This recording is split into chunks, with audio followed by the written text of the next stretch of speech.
दूर जंगल रे गोटे झोंपुड़ी घर तैयारी करिके माँ पुआ दुई जण रहुथिले।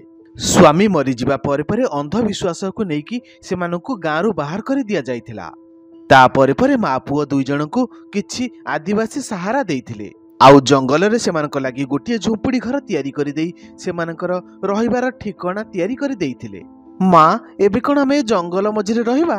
हाँ रे पुआ, भगवानकर एया ही इच्छा अछि कि आमे एही जंगल रे ही रहिबा। तू जा जंगल किछि काठ भांगिके आणे, से पर्यंत मो खाइबा तैयारी पई प्रस्तुत होउची। ठीक अछि माँ, एबे नेइकी आसुची। माँ पुआ दुई जणकर खाइबा पीबार बंदोबस्त से आदिवासी माने ही करिथिले। पुआ एबे कामदाम करबा पई बहुत छोट थिला। माँ निज 14 वर्षर पुआ को नेइकी चिंतारे थिला। तार लालन पालन पई ताको काम करिवार दरकार थिला। भाई मते कोठी किछि काम मिली परिबो कि? मते जमा भी भल लागुनी कि आम माँ पुआ पई आपण माने बहुत हैरान होउछंती। भौणी सेमितिका कोनोसी कथा नाही। ए दुनियार कुरीति को जिए भी निंदा करिछि ताकू ए जंगल ही निजर करिछि। भाई मु ए कथा को मानुछि, किंतु मते किछि काम करिबा को इच्छा अछि। मु निजे जीवन रे टिके व्यस्त रहिया को चाहूछि।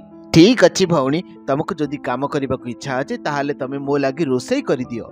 मु आउ मो स्त्री मिसिकी हमर दुई जनर परिवार, सेमितिरे भी मो स्त्री को मध्य तमे आसिले गोटे सांग मिली जिवो। ता साथिरे निज पई आ छोट छुआटी पई मध्य खाइबा तैयारी करि दबो। तमरो बहुत बहुत धन्यवाद भाई। मु आज संध्यारू ही काम चालू करि दउची।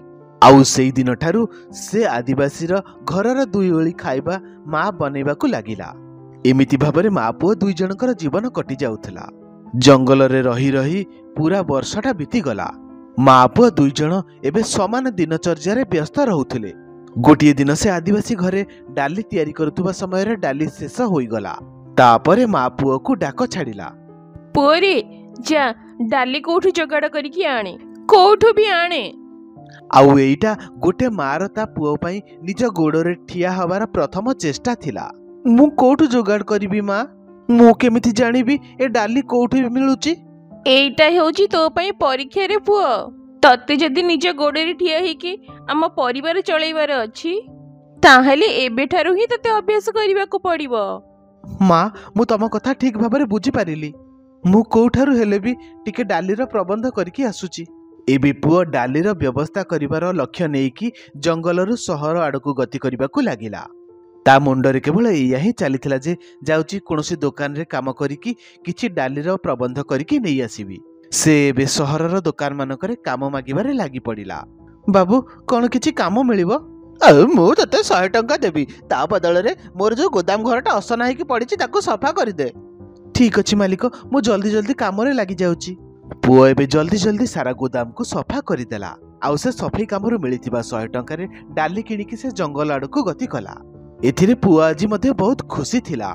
से निज माँ पई निज प्रथम रोजगार रु डाली किणिकी नउथला। पुआ को जणा मध्य नथिला जे ता मार हातरू ता पई एमिति जादू हबार अछि जहा कि भी तार होश उड़ेई दब।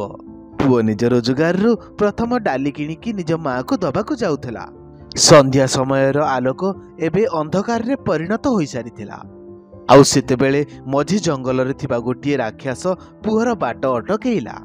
कुआडे जाउछु? पुआ डरी डरी कि से राक्षस को उत्तर दबाकू चेष्टा कला। मो घर को जाउची। मो माँ मो हाथ रे डाली मगेइथिला। मो माँ को खाइबा तैयारी करिबार अछि। मते भी बहुत भोक लागिलानी, मते भी खाइबा दरकार। वर्ष वर्ष परे मते आज ये बरगछरू रक्षा मिलिची। मते खाइबा पई ये डाली देई दे। किंतु ये मो प्रथम रोजगार रु किणा हेतिबा डाली, जोटा कि मो माँ मो द्वारा मगेइची। सी डाली पई मो रास्ता चाहि बसिथिबो, मु फेरिबा को अनै बसिथिबो। आपण मो सहित मो घर को चलंतु, मो भागर खाइबा आपण को देई देबी। राक्षस एबे पुअर उत्तर सुनिकी गुड़ाई हसिला आउ नरम स्वर रे कहिला, पुआ तते बहुत कष्ट हबो। तू निज भागर खाइबा मते काहेकि दबाकू चाहुचु? काहेकि ना मु कोनोसे भोकिला को एमिति भोकिला जिबाकू देई परिबिनी। से मनीष ना राक्षस होइथा ना काहेकि? पुआ एबे राक्षस सहित ता घर को आसी गला आउ निज रोजगार रु किणी आनिथिबा डाली को निज माँ हाथ को बढ़ेई देला। मार हाथ बाजिबा मात्रे से गोटिए जादुई डाली रे परिणत होई गला। पुआ एबे राक्षस को लुचि लुचि निज भागर खाइबा परसी देला। ଏଇ ନିଅନ୍ତୁ ଡାଲି ରୁଟି ଖାଆନ୍ତୁ। ଆପଣ ବର୍ଷ ବର୍ଷ ହେଲା ଭୋକିଲା ଅଛନ୍ତି। ଆଉ ରାକ୍ଷସ ସେ ଡାଲି ଖାଇବା ମାତ୍ରେ ଗୋଟିଏ ଜୋରଦାର ଧୂଆଁ ଉଠିଲା। ଏବେ ରାକ୍ଷସ ଗୋଟିଏ ମଣିଷରେ ପରିବର୍ତ୍ତନ ହୋଇଗଲା। ଆରେ ଆପଣ କିଏ? ଏବେ ତ କିଛି ସମୟ ପୂର୍ବେ ଆପଣ ଅଲଗା ରୂପରେ ଥିଲେ, ଆଉ ଏବେ ଆପଣ ଜଣେ ମଣିଷରେ ପରିବର୍ତ୍ତନ ହୋଇଗଲେ।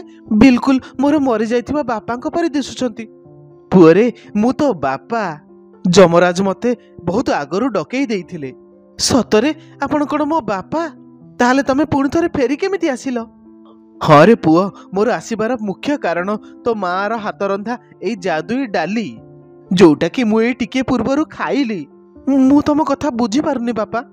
ହଁ, ଯମଦୂତ ମତେ କହିଥିଲେ ଯେ ନିଜ ପୁଅର ପ୍ରଥମ ରୋଜଗାର ଆଉ ତା ମାଆର ହାତରନ୍ଧା ଡାଲି ଖାଇକି ମତେ ମୁକ୍ତି ମିଳିଯିବ, ଆଉ ମୁଁ ନିଜ ଶରୀରରେ ସବୁଦିନ ପାଇଁ ପୁଣି ଥରେ ଫେରି ଆସିବି।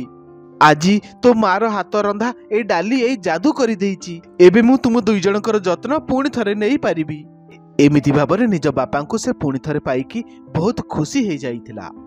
ଆଉ ସେ ମାଆର ହାତରନ୍ଧା ଯାଦୁଇ ଡାଲି ଏବେ ଭାଙ୍ଗି ଯାଇଥିବା ଗୋଟେ ପରିବାରକୁ ପୁଣି ଏକଜୁଟ କରି ଦେଇଥିଲା।